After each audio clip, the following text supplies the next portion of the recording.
Mūsu sirdis sit bungas un ugunī kur. Redzu migla jau ceļas, mēs dosimies tur. Ja tie esam mēs, kuri negulēs, kuri celsies ik reizi, ja nogās kāds vēsts, ledus pieder mums.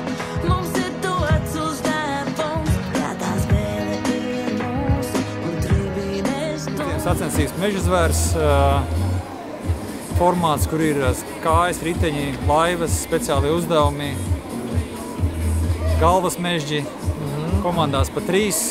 Tas tā kā klasiskais formāts, bet ir arī divatā ļaujam, kad trešo nevar atrast, kad trešais liekas, tad var arī divatā.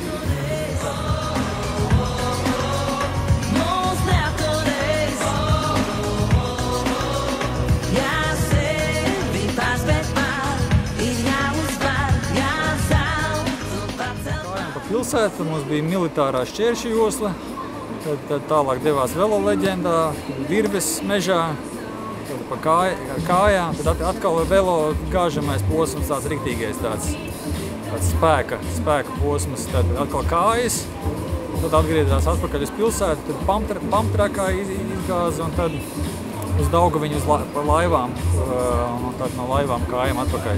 Pasākumi ģimenei, gan arī tādiem aktīvākiem sportistiem, jā? Jebkuram, jā. Mums ir gan nopietnie, kas ir vecāka kalvuma, vecāka vārde, no X-reizes laikiem, no Raida un Vārnu, un tad ir jaunie un ir ģimenes. Jā, tas fokus ir, kad ir ģimenēm. Tas formāts ir piemērots tā, ka var gan sportisti, gan arī ģimenes, ka viņiem savu distancīt vienkāršāk, lai pabauda laivas, velo, kājas. Tas ir diezgan mierīgs posms. Daži ģimenes klasēs kombinācija nesavāc, bet es domāju, ka interesantākais būs tad, ka viņiem būs tā kāšu maiņa. Bija jāvāc kāšu kombinācijas un tad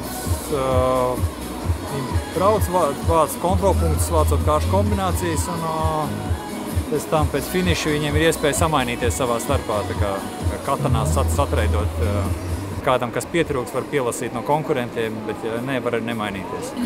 Kad visi ir distancē un tikuši galā velo leģendi, tad jau iestājas tāds miers, kad jau process iet un tur jau jātiek ārā.